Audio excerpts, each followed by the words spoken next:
clock on the wall marked 6:30 when I went out to the sidewalk as I do every day. The sun was already starting to set, coloring the sky with that orange tone that always brings me a sense of calm. The village is like this, quiet, where time seems to stop. The dirt streets, the simple houses, and the silence at nightfall all make me feel that I am living in a place where nothing bad can happen. Took my old wooden stool and sat down in front of the house as usual. I like to watch the street at this time. Few people pass by here, but sometimes I see some of my neighbors doing the same, sitting on the sidewalks talking to each other while the sun slowly goes away. Security is something we don't even think about here. Houses have low walls and no one cares to lock the doors during the day. Everyone knows each other. It's the kind of place where you don't expect surprises. As I watched the street, I waved to Mr. Baker, who lives on the other side. He was also on the sidewalk as usual. We don't talk much, but that daily nod has become part of the routine. And I like routines. After losing my wife a few years ago, I began to appreciate these small moments of predictability. They give me a certain comfort. When the sun finally disappeared, I decided it was time to go in. I waved goodbye to the neighbors and went back inside. Closed the door and went straight to the kitchen. Nothing like a simple meal to end the day. I always do the same thing. Scrambled eggs, a slice of bread, and a glass of milk. Cooking for one person can only be a bit lonely, but I'm used to it. As I stirred the eggs in the frying pan, I heard something. I stopped for a second, trying to identify the sound. It was not the normal noise of the night. Someone was calling my name. Michael. A soft voice, almost like a whisper, but clear enough to make me stop everything I was doing. I looked towards the door, not believing much of what I had heard. Maybe it was just my imagination, but still, my heart started beating a little faster. I dropped the spatula on the counter and went to the door. Opened it slowly, peeking out. The street was empty. Everything as calm as ever. The wind blew lightly, moving the leaves of the trees, but apart from that, there was no sound. I stood there for a few seconds, waiting for someone to appear or say something, but nothing. Maybe it was some neighbor calling someone else, I thought. The sound travels in strange ways here sometimes. I closed the door and locked the lock, something I rarely did. I went back to the kitchen, still a little suspicious, but decided to ignore what I had heard.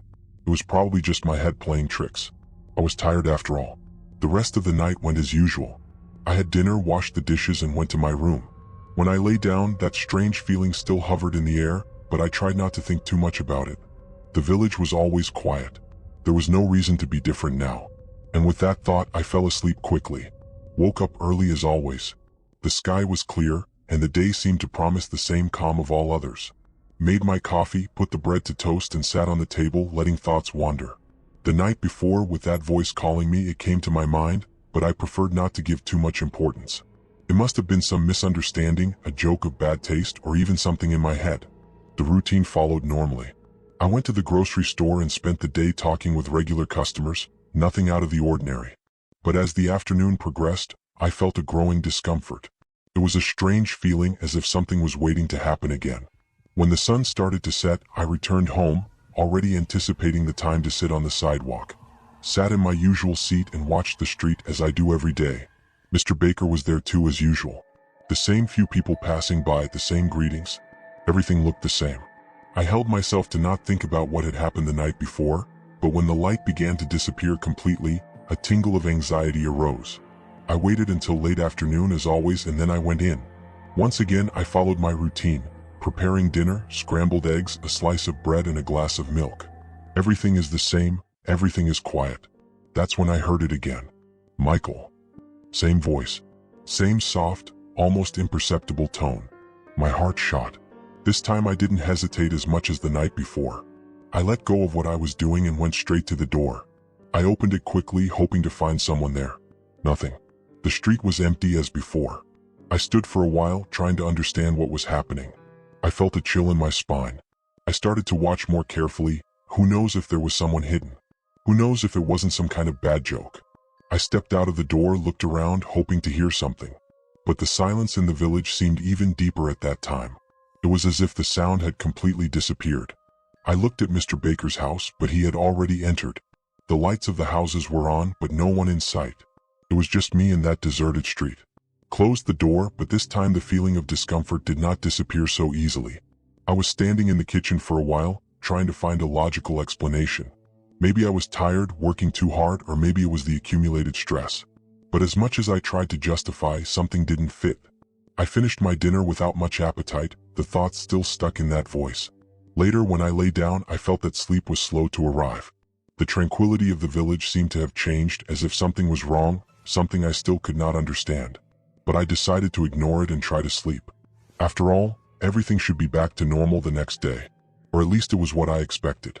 I woke up the next day with a strange feeling, as if something was out of place, but I could not identify what. I spent the morning trying to focus on my usual tasks, but my head always went back to that voice. It was hard to ignore. Every minute, it seemed that I was losing a little more of the peace I used to feel here. I started wondering if I was going crazy. I was never the type that gets carried away by superstition or anything like that. I am a practical person, always have been. And I always trusted what I can see, hear, and touch. But how to explain that? I really had heard my name? Twice. Or was my mind playing tricks?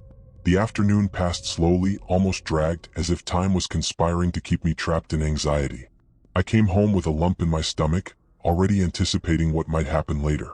I tried not to think about it, I tried to distract myself, but it was as if something was watching me, waiting for the right moment. Sat on the sidewalk as I do every day and watched the street. This time I could not appreciate the silence as before. My mind was restless, a voice in the back of my head whispering doubts and fears that I desperately tried to silence. The village was exactly as always, calm, serene, but it was I who was no longer at peace. Was I just imagining? Maybe it was stress, fatigue. I had been through a lot in the last few years, my wife's death, loneliness, the routine that somehow suffocated me. Maybe my head was making up something to fill the void. Or maybe something else was happening. When the sun went down, I entered the house. The ritual was the same as always. Close the door, prepare dinner, eat in silence. But this time, I was tense, expecting at any moment to hear that voice again. And it didn't take long. Michael. The New York Times. I stopped immediately, feeling the blood freezing in my veins. This time it was not a surprise. I knew it was going to happen, as if I was already waiting for it. But the feeling of hearing my name that way made a shiver go up my spine. Closed my eyes for a moment, trying to get myself together. What if I was just hearing things? What would I do? There was no one to ask, no one to share this strange burden. Only me, alone in that house. I felt an immense urge to scream, but I controlled myself. Walked to the door slowly, my heavy steps on the wooden floor. Opened the door at once, with force, as if expecting to catch someone in the grip. Nothing. Nobody. The silence of the night was almost deafening.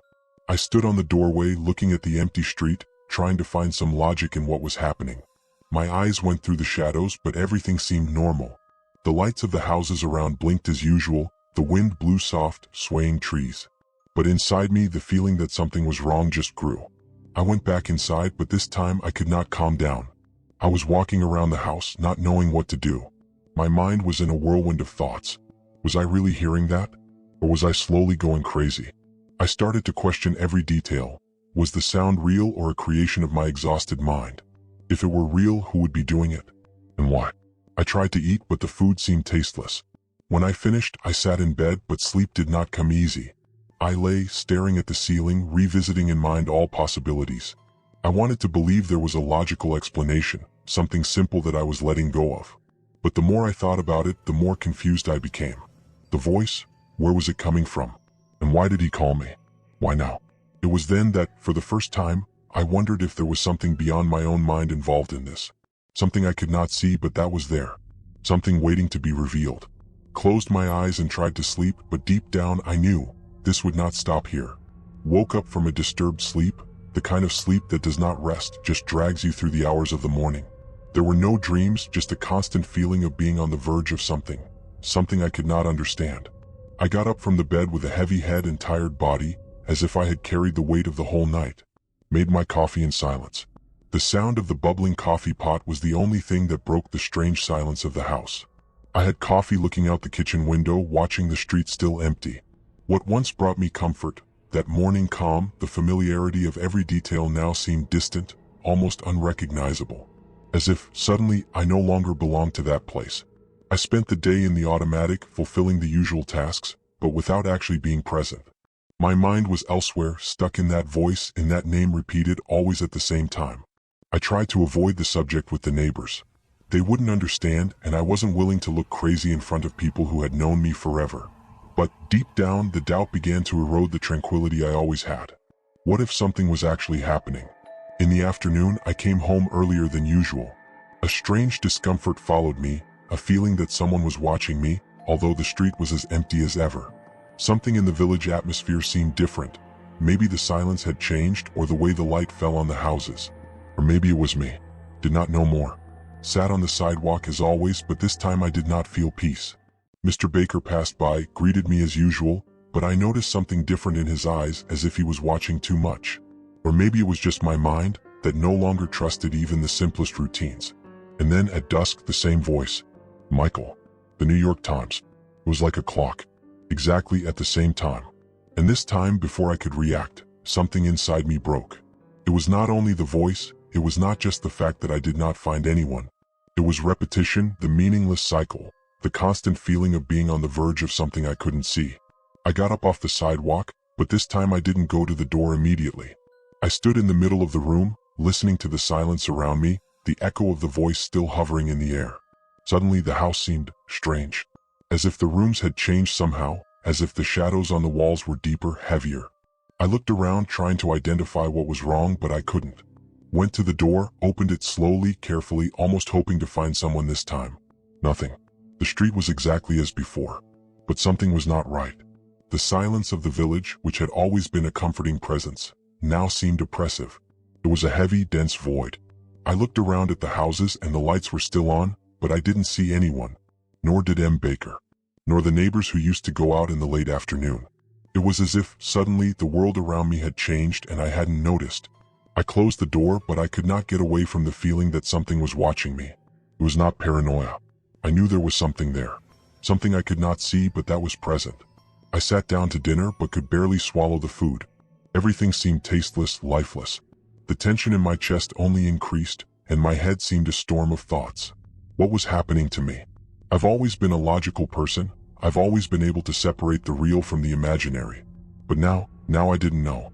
I went to bed earlier than usual, trying to distract myself. But the minutes dragged on and I could not stop thinking about that voice, that feeling of being watched. Fatigue did not give me a break. I was looking at the ceiling, thoughts running in circles, no answer. And then I heard again. But this time the voice did not come from outside. She came from inside the house. The sound of the voice echoed through the house, like a muffled whisper, but clear enough to make the floor seem to dissolve under my feet. My name, coming from within. I jumped out of bed, my heart pounding. I couldn't ignore it anymore. It wasn't just a joke from my tired mind. Someone or something was inside my house. The silence that followed was oppressive, heavy as lead. I stood, listening to every noise, every movement. The sound of my own steps on the wooden floor sounded louder than usual, as if everything around me was amplified. I walked slowly, almost dragging myself, every muscle of my body tense, expecting the worst. I crossed the corridor, each step accompanied by the feeling that something was lurking, hidden in the shadows that seemed denser. When I got to the room, I stopped. The kitchen door was ajar. I knew I had closed before going into the room. I knew. I went to her, each step bringing with me the certainty that I would find something I was not prepared to see. Opened the door slowly with my heart beating. The wind that came through the open window seemed to mock me, but the room was empty. I was alone. Or was it? Gradually, I began to realize that the silence was no longer the same. There was something more. A presence. It was as if the walls of the house were closing around me, slowly suffocating me. The same house where I lived for years, where I spent moments of peace, now seemed hostile, almost alive. One part of me was screaming to get out, run away and never come back. But another part, the more rational, more incredulous part, held me there, waiting for an explanation. I needed to understand what was happening. You needed to know. I went back to the room and sat down, trying to keep calm. I took a deep breath several times. But my eyes were fixed on every corner, on every shadow that seemed to move subtly. Something was different. I could feel it. And then, again. Michael. This time the voice was not just a whisper. It was clearer, closer. It seemed to fill the environment as if it was part of the air I breathed. I turned my head, my whole body in alert. But there was no one. Nothing. The house was empty. And yet, that feeling, that certainty that I wasn't alone. The voice seemed to come from all sides. An invisible presence, something I could not see but was there with me. I felt the sweat run down my forehead, my stomach turning. It was getting hard to think clearly. It couldn't be real. It couldn't. In a rush I got up, walked to the front door and opened it with force. The night air hit my face but did not bring me the relief that I expected. Outside, everything was calm, serene as always, but it was as if the world outside and the world inside my house were two different, disconnected places. The security that this village brought me was disappearing, and the only thing left was fear. Closed the door again, leaned my back on it and slid to the ground, the thoughts cloudy.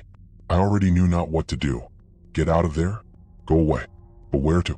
And even if I did, I was sure that voice, that presence, would follow me. It was inside of me, inside the house. It was part of me now. There I was, sitting on the floor, feeling my heart slow down little by little, trying to think of a solution. Maybe I was really going crazy. But if that was it, why did it seem so real? Why did I feel that something was watching me, as if it waited for the right moment to reveal itself? The night was advancing and I had no answers. Just that growing sense that something was wrong, that the shadows were coming to life, that at any moment I would be confronted by something I wasn't ready to face. At that moment, for the first time, I saw myself totally helpless. I didn't know what to do. I didn't know how to react. I, who was always so practical, so rational, was being consumed by something that I could not understand. Something that I could not control. Closed my eyes for a moment, trying to calm my mind. But deep down I knew it wouldn't stop. I knew that was just the beginning. And then, in the middle of the silence of the house, I heard again. But this time it wasn't just my name. Michael, you know? The sentence was incomplete, hovering in the air, but enough to make me tremble. What did I know? What should I know? My whole body froze, the dread rooting in my soul. Something else was about to happen. The voice echoed in my mind, repeating those unfinished words.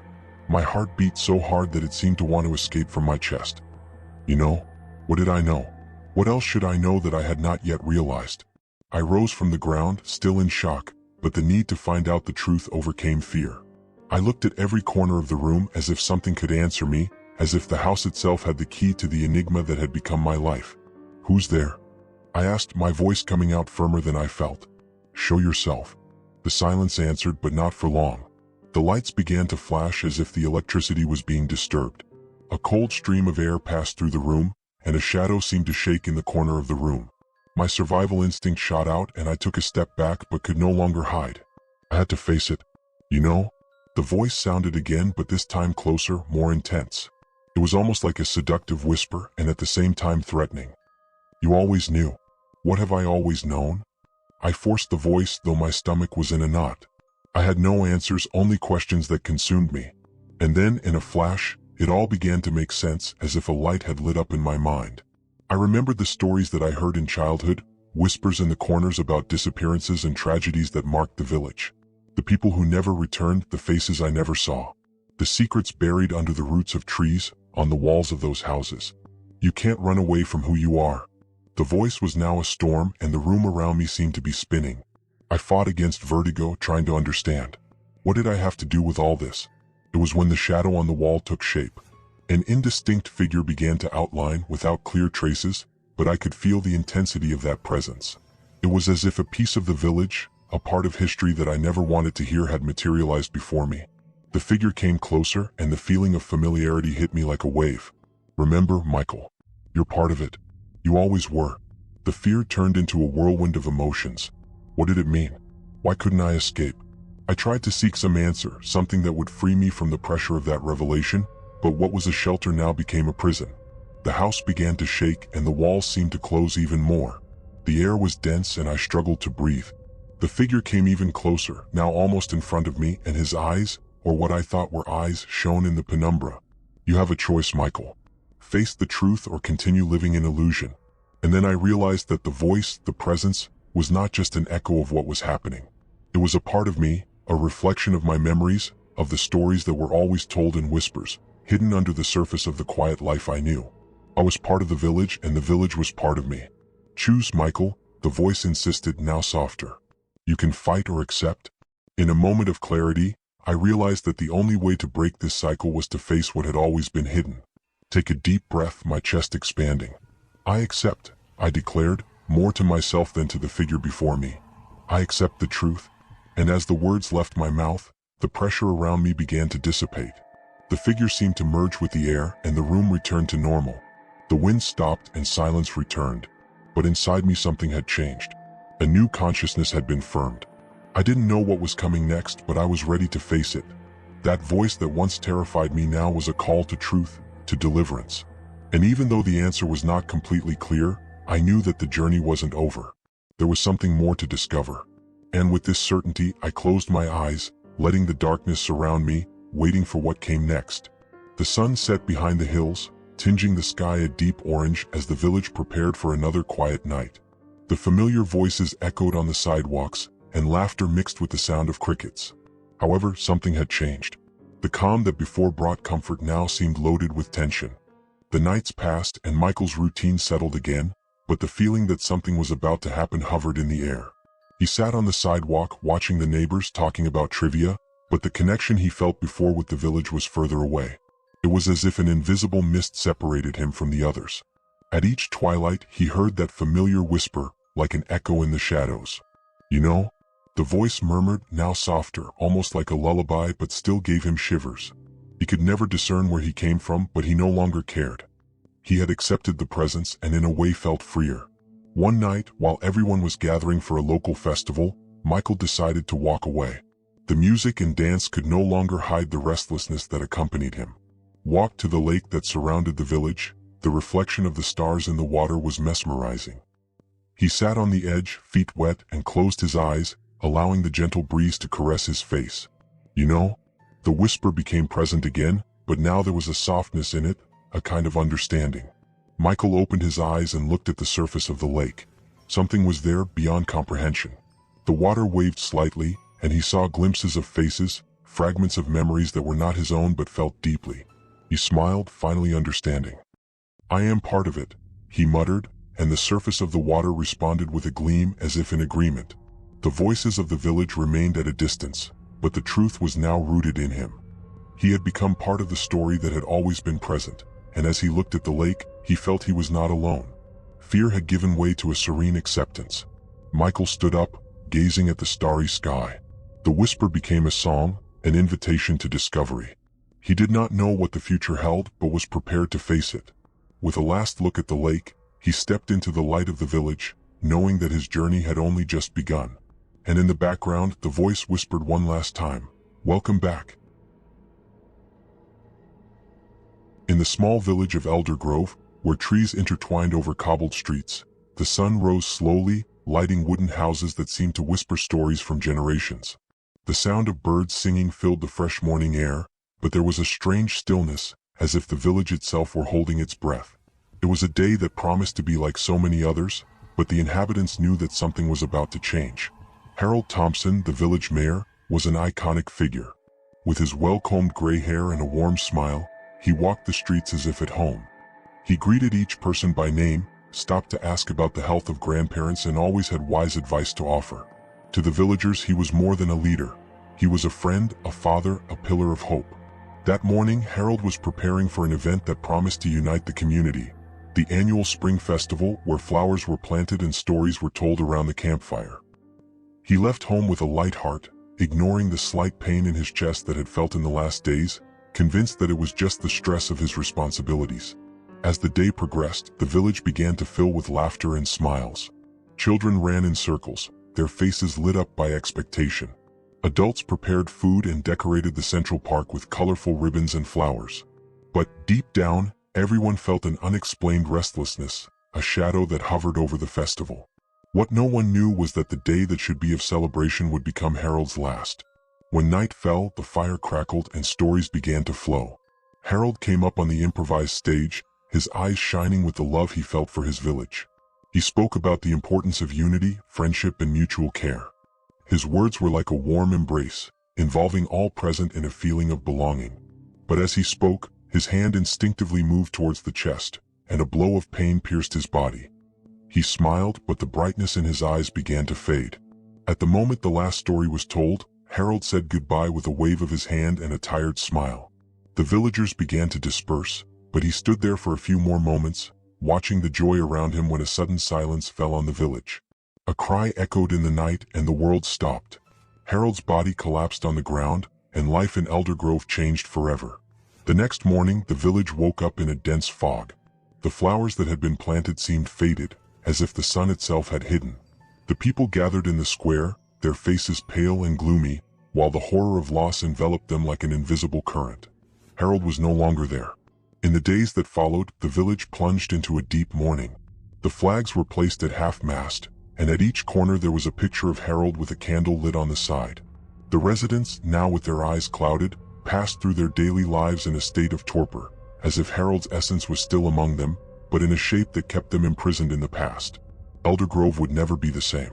Martha, one of Harold's oldest friends, used to be a woman full of life and energy, always ready to share a good story. Now the sadness in his eyes was almost palpable. She used to spend hours in the central square, waiting for Harold, as if he could show up at any moment and say that everything would be fine. Instead, she sat on a bench, surrounded by candles and faded flowers, mumbling to herself about the good times. In the midst of this sea of desolation, something even more disturbing began to happen. The inhabitants began to report strange occurrences in their homes. Sounds of familiar laughter echoed at night, as if Harold was telling stories in every home. Some people claimed to see his shadow passing through the streets, always in the distance, watching. Others felt a gentle breeze that seemed to whisper his name. The feeling that he was still there, present in some way, became a constant. While some tried to ignore the signs, others became obsessed with the idea of keeping Harold's memory alive. The conversations revolved around him, and the traditions he loved were intensified as a desperate attempt to preserve his legacy. But as the days turned into months, blind worship was beginning to become a burden. David, a young man who had grown up in the shadow of Harold, felt the pressure of heavy memories surrounding him. He always admired the mayor, but could not understand why the village did not move forward. Instead of seeking new opportunities, everyone was stuck in a glorious past that seemed to fade into a distant dream. One night, as he walked through the deserted streets, David felt a presence by his side. He stopped, looking sideways, and for a moment believed that he could see the silhouette of Harold in the distance, watching him with a warm smile. A shiver ran through his spine, but instead of comfort, it brought a wave of frustration. He wondered if the village was doomed to live in the shadow of a man who had already left. Determined to act, David decided to gather a group of young people from the village. They met in an old hut on the outskirts, far from echoes of the past. He expressed his concern. "We are stuck. Harold has done much for us, but he cannot continue to guide us. We need to find a way to honor her memory without letting it keep us standing still." The group agreed, but resistance was strong. Attachment to Harold was an essential part of who they were, and the idea of leaving that behind terrified them. But David insisted that to truly honor Harold's life, they needed to allow themselves to move forward so the village could flourish again. That night, while the cabin was full of arguments, David realized that the real challenge was not only to free the village from Harold's shadows, but also to free himself from his own memories. He knew the fight would be long, but he was determined to help his community find a new path, even if it meant confronting the ghosts that hovered over them. Elder Grove needed change, but the question remained, how could they move on when Harold's memories kept them so firmly rooted in the past? The atmosphere in Elder Grove was becoming unbearable. While the inhabitants desperately tried to preserve Harold's memories, something more sinister began to manifest. As the nights became longer, the shadows seemed to lengthen, enveloping the village in a cloak of darkness. The whispers that echoed in the night breeze turned into laments, dragging like a stream of despair. The youth led by David began to feel the growing pressure of this presence. One night, as they gathered in the hut to discuss the future of the village, the door rang. The wind howled outside, and a sudden cold took over the environment. David felt a shiver in his spine and, without knowing why, looked out the window. The darkness seemed to shake as if something was watching. The other young people, restless, began to talk about the strange things that were happening. Lisa, one of the girls in the group, said she heard Harold's laughter coming from her house the night before. "I thought it was just my mind playing tricks, but it was so real. It was as if he was calling for me," she whispered, her eyes full of panic. That night, David decided it was time to confront what was happening. With lanterns in hand, he and some friends set out for the village cemetery where Harold was buried. The mist crept across the ground, and the full moon illuminated the tombstones, creating a scene that seemed taken from a nightmare. Upon reaching Harold's grave, a sepulchral silence enveloped them. "We need to understand what's going on," David said, trying to keep up the courage. "We can't let this control us." But as soon as they started talking, a strong wind blew, making the lanterns flicker. Unintelligible whispers floated in the breeze, and the feeling of being observed enveloped them. The group looked at each other, terrified. It was as if the earth itself were responding to his words. Suddenly a cry cut the silence of the night, coming from near the village fountain. The young people ran towards the sound, their hearts blazing. When they reached the fountain, they found a crowd of inhabitants, all in trance, staring fixedly at the center of the village, where a figure stood out against the moonlight. It was the silhouette of Harold, with the same smile he always wore, but there was something profoundly wrong with his appearance. His face was pale, as if life had been drained from him. "Harold?" someone whispered, but the figure did not move. Instead, a low and gloomy laugh escaped from his lips, and the lights of the lanterns began to flash, as if darkness was swallowing light. The eyes of those present seemed to be lost, mesmerized by the presence of that shadow. "He's not here," David cried, trying to break the spell. "He's gone. We need to free ourselves." But the words were swallowed by the echo of laughter that spread through the village. Harold's figure began to fade, but not before pointing at the villagers with a skeletal finger, as if making a choice. The air was charged with a strange energy, and the inhabitants began to writhe, tormented by visions of the past. Memories of happy moments mixed with regrets and fears, turning into a terrifying spectacle. David fought the panic that was growing inside him. He realized that Harold's presence was not just a spirit who did not want to leave. It was a reflection of the memories that held them prisoner. "We must face it. We must leave the past behind," he cried, but his voice was muffled by the echoes of laughter that seemed to be creeping through the village. At that moment, the mist stirred and turned into a nebulous form, surrounding the residents. David realized that each person was being consumed by their memories, unable to escape the grief that imprisoned them. The village was turning into a maze of nightmares, with the spirit of Harold feeding the pain and sadness of all. Desperate, David leapt forward, determined to break the cycle. He closed his eyes and began to remember the teachings of Harold, the lessons on love and acceptance. With all his strength he cried, "Harold, you taught us to live. We cannot be prisoners of your memory." With his words, a wave of light exploded around him, and the figure of Harold began to fade away, taking with it the oppressive fog. The inhabitants, one by one, began to wake up from their trance, looking around in confusion and horror. But the battle was far from over. The echo of silence was still present, and Eldergrove's struggle for freedom was just beginning. The air in Eldergrove was heavy, as if the world itself were holding its breath. David's struggle to free his village from the clutches of the past had begun, but the shadows of memory still danced around them, whispering secrets and laments. Although the figure of Harold had disappeared momentarily, the feeling that he was still present, watching from afar, persisted. The inhabitants, now awakened from trance, looked at each other, confused and frightened. David's eyes shone with determination as he tried to gather the people. "We need to talk. The only way to free ourselves is by confronting what we feel. We can't let memories consume us." Martha, Harold's closest friend, hesitated. "What if we forget him? What if we forsake what he meant to us?" Her voice trembled, reflecting the fear that many shared. "It's not about forgetting," David replied, his voice firm. "It's about remembering in a healthy way. Harold didn't want us to get stuck in the past. He always encouraged us to move on." Reluctantly, the villagers began to gather around David, willing to listen. But the atmosphere was still tense, and the whispers of memories did not stop. Harold's memories, which were once a comfort, now seemed like chains that held them. As the night progressed, the young men decided to organize a vigil in honor of Harold. It would be a way of remembering his lessons and the kindness he brought to the village, but also a moment of liberation, a ritual to allow memories to guide him instead of imprison them. They would gather in the central square, where the flowers were still withered and the candles lit.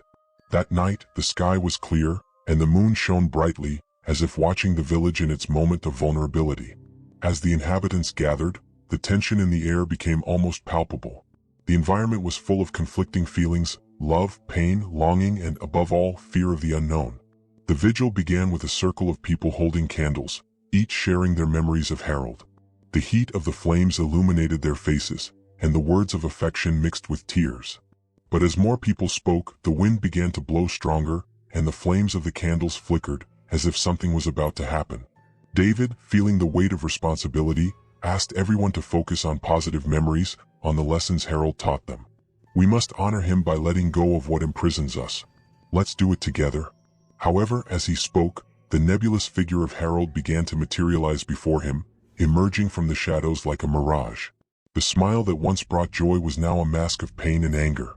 The whispers increased in intensity, becoming a chorus of distorted voices that filled the night.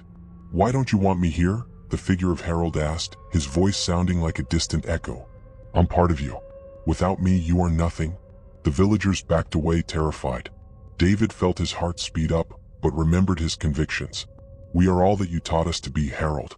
We no longer need your shadow following us. Harold's presence hesitated, but the shadows around him began to stir, forming a storm of conflicting memories.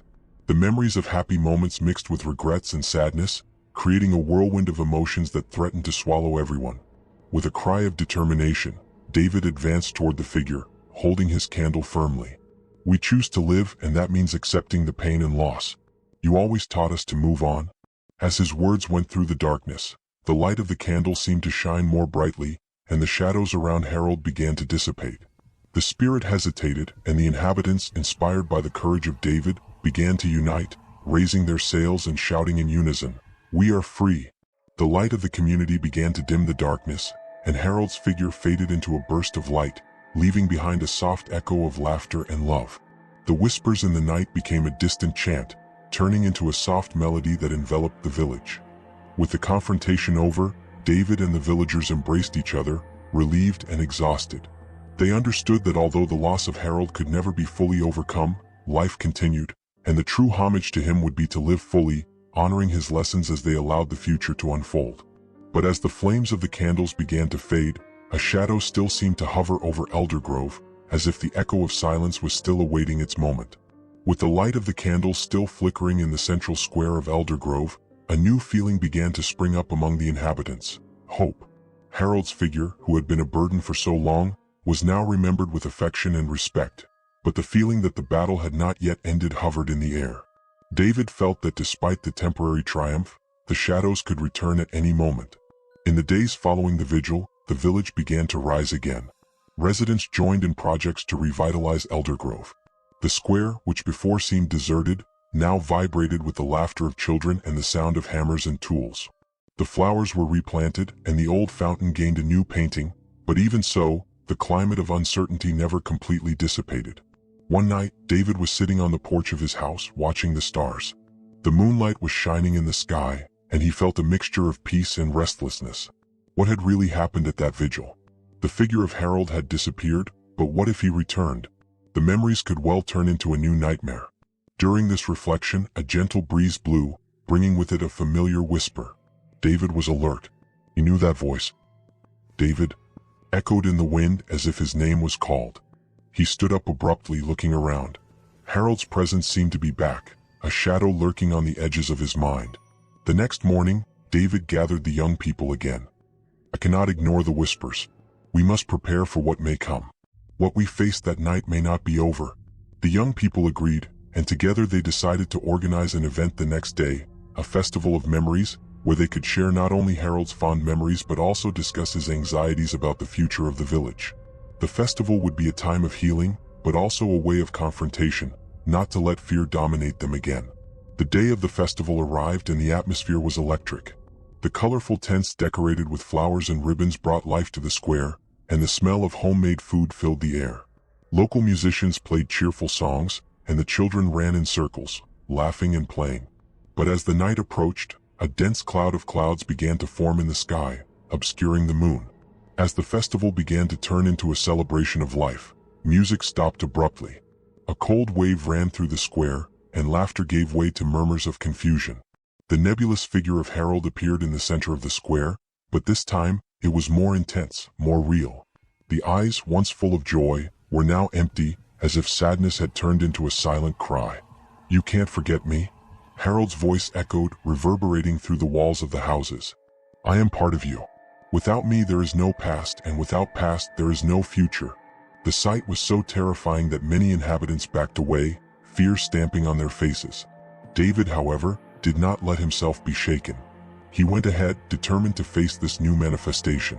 "Harold, you taught us to live, love, and move on. We don't need you to hold us to the past." The inhabitants, inspired by the courage of David, began to join him. "Harold, you've given us so many good things, but we need to go on with our own lives," they shouted, their voice becoming a chorus of determination. As the group united, a wave of light began to form around them. Harold's memories were not only shadows, but also memories of love, laughter, and joy. With each word of resistance, Harold's figure began to fade away, but the darkness around him struggled to maintain his presence. "You let me go. I am all that you were," the figure cried, now in a tone of despair. "You are what we were, but we cannot live in its shadows." David replied, each word laden with determination. "You have always taught us to embrace life. Now we need to let your light guide us instead of being the weight that holds us back." With this, the light around the inhabitants began to shine brightly, obscuring the darkness. Harold's figure began to disintegrate, and the whispers were silenced. The wind, which before brought threats, now brought relief. David felt a wave of peace fill the space where Harold's figure had been. The instant the darkness finally disappeared, the inhabitants of Elder Grove felt freedom settle in their hearts. They were no longer stuck in the past, but prepared to live, honoring Harold's memories without being consumed by them. The party resumed, and the music and laughter returned to the square. The festival has become a symbol of renewal and liberation, and the inhabitants of Elder Grove have finally allowed themselves to dream of the future without the weight of the shadows of the past. But in the depths of their minds, a question remained: what else could the echo of silence hide? The celebration in Elder Grove continued into the early hours of the night. The square, lit by lanterns, was filled with laughter, dancing, and a renewed sense of hope.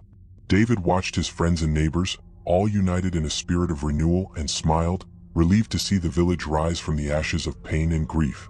But as the festival unfolded, a cloud of introspection settled on David. What had happened that night, what they faced, and the lessons they learned were still fresh in their minds. He remembered the struggle and strength that all showed, but above all, he remembered the words of Harold, which echoed in his mind: "Without past there is no future." As the music played and the night progressed, David decided he needed a moment alone to reflect. He moved away from the center of the party and walked to the old fountain, where so many memories had been created. The water still flowed smoothly and the moon shone on it, creating a dazzling spectacle. He sat by the fountain, lost in his thoughts. The whispers of the past seemed to have calmed down, but a sense of responsibility still weighed on him. What would come next for Elder Grove? And how could they guarantee that what they faced would not happen again? While pondering, a gentle breeze brought with it the scent of newly planted flowers. Suddenly, a movement in the darkness caught his attention. He turned and, to his surprise, saw a familiar figure. It was the image of Harold, but this time, it was not surrounded by shadows. He seemed radiant, as if the light of the past enveloped him. "David," Harold said, his voice serene. "You did well. They needed leadership, and you were brave enough to confront their fears. But you're still here," David replied, a mixture of confusion and relief. "What does that mean?" "I will always be here, but not as a burden or a ghost. I will be in the memories you create each day. What we faced was just the beginning. The echo of the past never completely disappears, but it can be transformed. It can become a guide." David realized that Harold's presence was not a burden, but a force that could inspire the village to prosper. "And what should we do now?" he asked. "Continue to honor your memories, but live. Live fully. Do not be imprisoned by the shadows. Each of you has the power to create a new future, a future that embraces pain and joy but never forgets love." With these words, the image of Harold began to dissipate in the night breeze, but not before David felt a wave of heat and light enveloping him. He knew that the true essence of Harold was now with him and everyone in Elder Grove. The next morning, the village woke to a new day. Sunlight bathed the streets and life seemed more vibrant. The inhabitants, now aware of the power they had to shape their own destiny, began to plan new activities and projects. Elder Grove would become not only a place of memories, but a symbol of rebirth. David became an even stronger leader, always remembering the lessons of Harold. Every month, the village held a festival in honor of Harold, where they told stories of overcoming and created new memories, reinforcing the idea that the past should not be a burden but a legacy that inspires them to move on. As time passed, the small village in the interior began to flourish again. The shadows of the past became only distant whispers, as new stories and new lives emerged. And in every celebration, in every laugh and in every shared tear, Harold's presence was felt not as a specter but as a light guiding them into a bright future. And so, Elder Grove became a place where the echo of silence was transformed into a corner of hope, showing everyone that even in darkness there is always a light waiting to shine.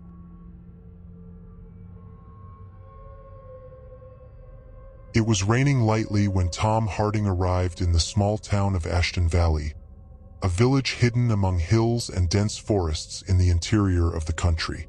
The sky was gray, and a thin mist hovered over the trees, giving the landscape a dark and silent air, as if time had stopped there for decades. Tom was a journalist and until recently worked for a major newspaper in New York. But after a string of professional failures and a ruined personal life, he decided to step away from it all, seeking peace and perhaps a new beginning. However, as he walked down the main street of Ashton Valley, Tom soon realized that peace was relative. The few people he crossed on the sidewalk cast curious, albeit discreet glances at him as he pulled his heavy suitcase. The movement was scarce, and the village seemed stuck in an almost sacred routine of silence and caution. The city had something oppressive, as if each resident carried a secret that he would never reveal. Tom arrived at the small inn that was at the end of the main street. Upon entering, he was greeted by an old white-haired lady, who greeted him with a quick and tired smile, posing as Margie. "Welcome, Mr. Harding. We have few visitors here, so anything you need, you can count on me," she said, handing her the key to the room and pointing the way. After putting his things in the modest room and sipping on a strong coffee that Margie had left at the door, Tom decided to explore the city. The nebulous atmosphere and deep silence seemed to somehow attract him. He walked to the local bar, the Red Lantern, an old place of worn wood with dusty windows that showed little movement. As soon as he entered, he felt the glances of the few frequentators fall on him for a few seconds before they returned to their cups. Tom sat on the counter, where a big, bearded man was cleaning the counter, and asked for a beer. The bartender, whose badge said Jim, nodded silently and pulled a bottle from an old refrigerator behind the counter. The tension in the air was palpable, but Tom was already used to small towns and their quirks. He knew that he only needed a good talk to break the ice. After a few sips, he casually asked Jim, "The city has always been this quiet?" Jim glanced at him and smiled in a corner, with a touch of irony. "Ashton Valley is not for those who seek excitement, friend. Here time goes slow." He paused, as if pondering what to say next. "But I guess that's why you came, right?" "Partly, yes," replied Tom, suspicious. "But I like good stories. You know, legends, those things that give life to a place." Jim chuckled and looked around before answering in a low voice. "Well, stories are not lacking. I just don't know if they are the ones you want to hear." Tom noticed the enigmatic tone and leaned in, interested. "What do you mean?" Jim stared at him with a gloomy look. "There is a hill in the vicinity. People here call it Hill of Voices. They say it's cursed and that whoever goes there comes back." Different, he paused, looking directly at Tom. "If he comes back." The journalist laughed lightly, but Jim didn't seem to be joking. The words left him puzzled, and he knew that he would not leave the subject alone. "And why exactly does he have that name?" he asked, with a gleam of curiosity in his eyes. Before Jim could answer, one of the bar-goers, a tired-looking man with deep eyes, approached and whispered, as if he were afraid to be heard. "The voices come from the forest, you know? On the nights of full moon, they echo through the trees, as if calling." He cast a suspicious look at the door, lowering his voice even more. "Who heard say that sounds like someone screams that is lost." Tom felt a shiver run through his spine, but he did not look away from the man. "And who went there?" he asked. The man just slowly moved away, taking the mystery with him. Jim, noticing the uncomfortable silence that settled, shrugged. "The hill has been the scene of some disappearances. People who were never seen again, or worse, people who came back, talking nonsense as if their head had been stuck there," explained Jim. Tom thanked and finished his beer in silence. He knew that a good story came when the details were confused, and when the locals seemed to keep something they preferred to forget. In the background, I had already decided that I would visit the Morro das Voces despite the warnings. As we left the bar and walked back to the inn, the fine mist seemed to envelop the city even more, and the air was charged with an even deeper silence. Looking out over the hills in the distance, Tom couldn't help but wonder what really awaited him on that time-forgotten and avoided hill. The next day, Tom woke up to the soft sound of rain crashing into his bedroom window. After a restless night full of fragmented dreams about whispers and shadows, he felt compelled to unravel what was in the hill of voices. With a notepad and a flashlight in his backpack, he followed the wet and winding dirt roads that lead to the hill. As he walked, the dense forest surrounding the village seemed to close in ever more around him, as if the tree trunks were silent guardians, monitoring each step. Looking up, he saw that the top of the hill was covered by a fine mist, giving it an almost supernatural air. As he reached the base of the hill, Tom felt a strange hesitation. The place emanated a sense of abandonment, as if it carried the weight of dark and forgotten events. But he turned away the nervousness and started to climb the steep path, trying to stay focused on recording details for his story. The track, tight and slippery, seemed to have been little used in recent years, with weeds taking over the ground and twigs twisting arches above his head. As he advanced, a cold breeze blew suddenly, and Tom had the feeling of being watched. He turned around, but there was no one. However, something made him hesitate. It was a distant sound, almost indistinguishable but familiar. He concentrated, holding his breath. They were whispers, vague words, loose in the air, carried by the wind that moved between the trees like a murmur. The cold rose up his spine, but he continued, forcing himself to believe that it was just the wind playing with his mind. However, as he went up, the whispers seemed to gain strength, as if accompanying him on the climb. He stopped abruptly, trying to identify the direction of the sounds, but they seemed to come from all sides, merging with the sound of the dry leaves spluttering. With each step, the whispers intensified, and Tom began to distinguish words among the murmurs, though most of them were incomprehensible. Something in his intuition screamed for him to back off, but his rational side, the journalist looking for a good story, pushed him forward. He continued to climb until the ground began to level, and he finally reached a plateau that gave a wide view of the valley. For a moment, he was lost in the landscape that stretched out before him. The hills covered with mist, the little town on the horizon, so small and distant. Feeling calmer, he took out his notepad and began to draft descriptions of the landscape and peculiar climate of the place. The silence was deep, almost oppressive. But then, as he wrote, the whispers came back closer, as if someone was right behind him. Tom turned quickly, but there was nothing. He felt his heart speed and held the lantern more strongly, even though it was still day. When he began to descend the hill, the whispers intensified, now appearing mixed with muffled groans. Tom squeezed his step, feeling that something invisible was watching him, almost as if it was following his every move. It was then that he stumbled upon something partially hidden by the vegetation. He bent down to see better and, as he pulled away the damp leaves, found an old medallion. The chain was rusty, and the pendant had a worn-out engraving of a female face with severe traits and enigmatic expression. The object seemed out of place there, but it was impossible not to ask who it belonged to and what it meant. Tom kept the locket in his pocket, but barely did it, and the whispers stopped abruptly, as if an invisible hand had cut off the sound. The silence that followed was so deep that he could hear his own heart beating.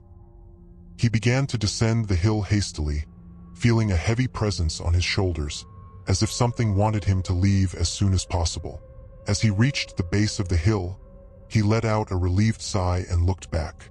The top of the hill was now shrouded in shadows, despite the sun trying to cross the clouds. Tom was sure that, for a second, he saw a slender figure among the trees, watching him from afar. But when he blinked, the figure had disappeared. Without looking back, he walked back into the city, feeling bothered by the locket in his pocket and the voices that still seemed to echo in his mind. He knew there was something strange and dangerous in that hill, something he still did not understand, but it was already beginning to infiltrate his thoughts. Back in his room at the inn, Tom couldn't get the hill and the locket off his head. The object, now resting on the table next to his bed, seemed to radiate a disturbing presence. The engraving of the female face still looked at it with a stern expression, and, under the dim light of the lamp, the pendant seemed almost alive, as if something was hiding behind its worn surface. That night, sleep avoided him. Every time he closed his eyes, he heard the whispers, soft and insistent, as if echoing in his mind. He was turning in bed, but the murmurs seemed to become more and more clear, until finally he could understand some words. "Forgiveness, truth, hidden," said the voices in a pleading tone. Then a phrase stood out, clear and frighteningly straight. "Find me where it all began, at dawn." Exhausted and confused, Tom knew he needed to find out more about the locket and the hill. With the locket in his pocket, he went down to the lobby where he found Margie, the owner of the inn, preparing coffee. "Margie, do you know who this locket could have been?" he asked, trying to sound casual as he showed it to her. Margie glanced at the object, and for a moment her face turned pale. She hesitated, turning her eyes to the counter, before answering in a low voice. "Ah, it's been a long time since I've seen something like this," she said, visibly uncomfortable. "It belonged to a young woman here, Alice Ward. She disappeared more than 20 years ago. She was the daughter of one of the oldest families in town." "Gone?" Tom raised his eyebrows, trying not to look too anxious. Margie sighed, reluctant to continue, but finally gave him a look that mixed pity and warning. "Yes, she disappeared. Some say she was murdered, others say she ran away. They never found the body, but many believe that her spirit still roams the hill, trying to find peace." Tom felt a chill running through his spine. Alice Ward. The story gained new layers of mystery, but he could not let Marge realize how much he was interested. He thanked for the information and withdrew, aware that he needed to find out more about the young woman and what might have happened to her. He spent the morning searching the few public records of the city, looking for any clues about Alice. There were few documents and mentions of her, but Tom managed to find an old news report that reported the disappearance. According to the article, Alice was a young woman with strong personality who used to explore the outskirts of the city, especially the Morro das Voces, where she used to take long walks alone. Her disappearance had been abrupt and, despite extensive searches, no sign of her was found. The older residents, the article said, believed that she had been a victim of a tragedy related to the hill, which has long been surrounded by stories about voices and appearances. The police never confirmed anything, and over time, the case was forgotten, except among those who still saw the hill as a cursed place. In the late afternoon, Tom returned to Red Lantern, the bar where he met Jim the night before. He hoped to find the bartender and maybe get some more information about Alice Ward and the mystery of the hill. And luckily for him, Jim was there, attending to a few customers, who talked quietly in a corner of the bar. Tom asked for a beer, and as soon as Jim approached, he took the opportunity. "Jim, do you remember a girl named Alice Ward? The young woman who disappeared about 20 years ago?" He casually asked, without wanting to seem invasive. Jim stopped, visibly uncomfortable, and looked around to make sure no one heard him. He lowered his voice and leaned over the counter. "Alice was my cousin," he said, with a gleam of sadness in his eyes. "And yes, I remember her. But this is a delicate matter here." Tom nodded, understanding, but realized that Jim wanted to talk, even with the apparent pain. "Many say that she was a victim of the hill itself, but no one knows for sure." Alice was stubborn, insisted on exploring the hill even knowing the stories. "One day she went there and never came back. Nobody talks about it around here, but those who went to look for it say that, since then, they began to hear voices and feel strange presences," Jim confessed with a distant gaze. Tom felt he was approaching something dark and unexplored. Something in that story involved him more and more. He knew he needed to go back to the hill, but this time with a clear purpose, to find out what really happened to Alice Ward. Back at the inn in the evening, Tom sat before the medallion and felt a strange energy as he touched it. The words whispered in his mind echoed once more. Find me where it all began. He determined to find out what it meant. For him, this could only be a call to the Hill of Voices, the place where everything ends for Alice. Tom knew it would be a long night, and that the weight of Ashton Valley's secrets was just beginning to come out. Night fell on Ashton Valley, and a heavy mist covered the streets, as if the city itself tried to hide its darkest secrets.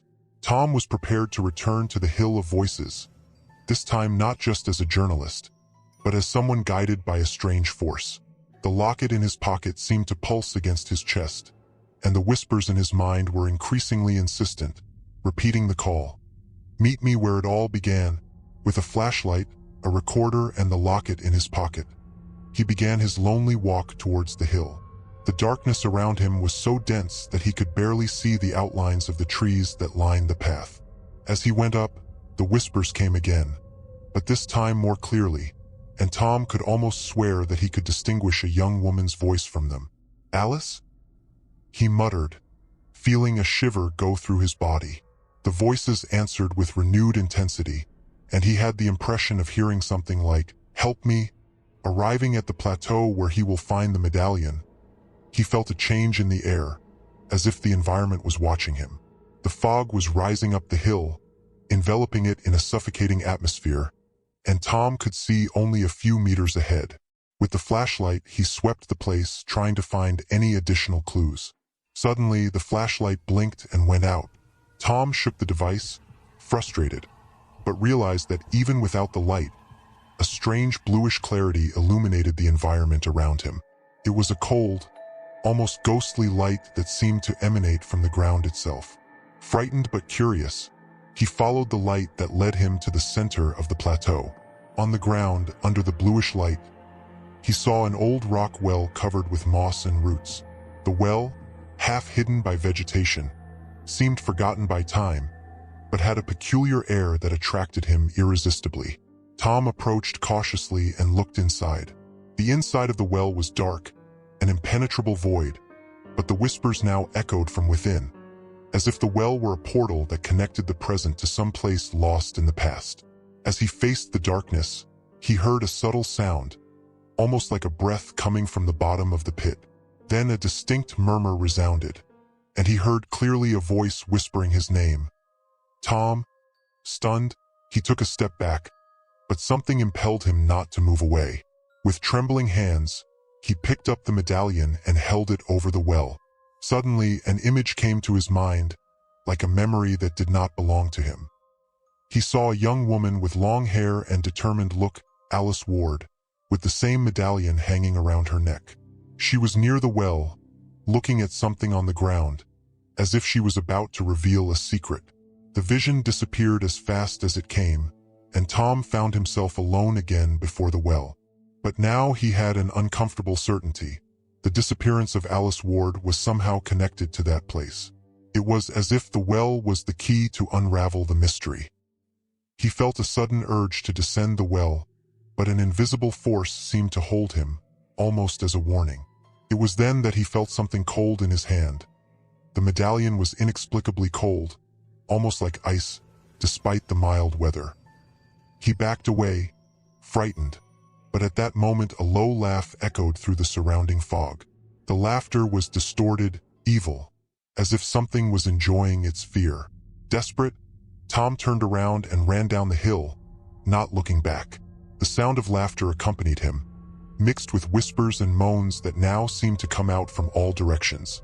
It was as if the hill itself was alive, trying to trap it there. Upon reaching the base of the hill, he stopped, panting and with his heart beating hard. The laughter and whispers ceased, but the feeling of terror persisted. He knew he needed to find out more about Alice Ward and the well, but he also understood that the hill held a deadly secret. The locket now looked like a weight in his pocket, and Tom knew that it was somehow connected to Alice's fate. And, although he did not want to admit it, he was beginning to fear that he was getting involved in something much bigger and more dangerous than he had imagined. After running off the hill, Tom stayed up all night. The experience had shaken him deeply, and he could no longer ignore that something dark was connected to the medallion, the hill, and somehow the city.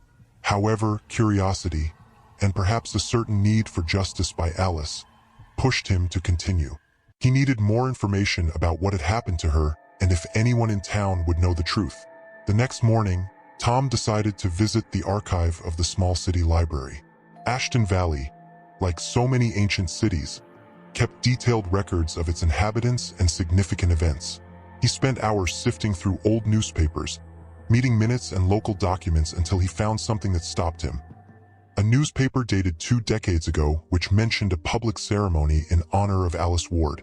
The article reported that Alice had mysteriously disappeared in 1998 and that, after weeks of fruitless searches, the city organized a vigil in her memory. But what caught his attention was a footnote where it mentioned rumors that Alice would be involved in forbidden practices, often visiting the hill to talk with the spirits. According to the article, many believed that her disappearance was linked to a kind of ritual she had tried to perform in the hill's well. Intrigued, Tom decided to look for the local pastor, who was also the only one left from the time of the disappearance. Pastor McCullen received him in the church, an old stone building with a slanted cross on top. "Pastor, I need to know what really happened with Alice Ward," said Tom, going straight to the point. "It seems that her disappearance is connected to some kind of ritual on the hill. Would you know anything about it?" The pastor looked at him with a tense and cautious expression, as if pondering how far he should share what he knew. Alice was a determined girl, but lost. She had an insatiable curiosity for the occult, something that worries her family. She used to ask me about the line between the world of the living and the dead. She wanted to cross that line, find out what was on the other side. Pastor McCullen looked down, visibly shaken. Tom realized that the pastor was hesitating to continue, but he insisted. "I found a locket on the hill, Pastor. He believes it belonged to her, and since I touched it, something strange has happened. It's as if a presence is calling me." "What happened that night? Why did she go to the well?" The pastor sighed, looking at the altar of the church, as if seeking strength. "And do you believe she did?" Tom asked, feeling a shiver. "No one knows for sure, but since that night, residents report seeing the figure of a woman on the hill, and hear whispers and strange laughter. I believe Alice was stuck between the worlds," the pastor muttered, his voice shrunk. Tom left the church with a mixture of fear and determination. He now understood that Alice's search for answers about the afterlife led her into a spiritual trap. And somehow the locket was the key to that mystery, an object she had used to open a door that should never have been touched. The city of Ashton Valley, with its secrets and superstition, had been protecting that hill for decades, fearing to awaken something that should never be released. Tom was faced with a crucial choice: either to continue investigating and face the spiritual dangers that seemed protected by the hill, or to abandon everything and return to his life, with the burden of never knowing the whole truth about Alice Ward and the Voices Hill. Tom returned to the Hill of Voices at nightfall, armed with candles, a recorder, and Alice's locket. The mist seemed thicker and more oppressive than before, enveloping him in almost palpable darkness. The air was charged with a dense energy, as if the hill itself was waiting for it. This time there was no room for hesitation. He knew that he had to go all the way, even if it meant facing forces beyond understanding. When he reached the well, Tom placed the candles around it in a circle. He lit each one, invoking a faint and trembling light that seemed to repel the mist for a few moments. He held the locket, which again seemed to pulse in his hands, and then pressed the recorder button, determined to record everything. Tom closed his eyes, taking a deep breath, and called, "Alice Ward, if you're here, I need you to listen. I found your locket, and I want to understand what happened." The words were swallowed up by night, but the silence around him was so dense that he could almost feel a presence. Suddenly, the candles began to flicker, as if an invisible gust of wind hit them, and a feeling of cold took over the place. A pale, thin shadow began to materialize from the other side of the well. She was a long-haired young woman with haunted eyes and empty. She seemed to look through Tom, as if she was seeing something beyond him. Tom instinctively backed off, but forced himself to stay. He knew that this was a chance to understand what Alice had tried to do and what he himself was facing. "Alice," he whispered, the voice trembling. "You tried to talk to your mother, didn't you?" The figure of Alice took a step forward. Eyes were fixed on him. The mouth opened, but his voice was a hoarse and distorted whisper, as if it came from some distant and cold place. "I tried, but they got me." Her voice sounded, every word dragged and full of pain. Tom felt a pinch of fear, but also compassion. Alice had crossed a line she should not have, and now she was caught between the worlds. "How can I help you?" he asked, feeling the urgency in his own voice. Alice's shadow raised her hand, pointing to the locket in her hands. "Take it back to the well. Close the door before they pass." Tom realized that, in trying to contact his mother, Alice had accidentally opened a passage, allowing dark forces to invade that place. The locket, being the anchor of this portal, had to be returned to the well so that the path between the worlds was closed. Without thinking twice, he approached the well and held the locket above him. At the same time, Alice's shadow receded, and the darkness around her seemed to intensify. Low and threatening voices appeared, as if something was approaching the edge of the portal, trying to get out. With a sudden decision, Tom let go of the locket. He watched him fall into the darkness of the well, where he disappeared, and felt a strange weight being released from his shoulders. At the same moment, a strong wind came out of nowhere, extinguishing the candles and dispelling the fog. The figure of Alice faded, disappearing with a last look of gratitude. The silence returned to the hill, and Tom stood there for a few minutes, trying to assimilate what had just happened. When she finally walked away, I had the strange feeling that Alice would find peace and that somehow the city was safe, at least for now. Back in his newsroom, Tom wrote the story of Alice Ward and the mystery of the Hill of Voices, although he knew that most of it would never be published. Still, he felt that something in the city had changed, as if the hill was finally at peace. And whenever he looked at Ashton Valley in the evening, he knew that Alice's secret would live forever in the silence of those mountains.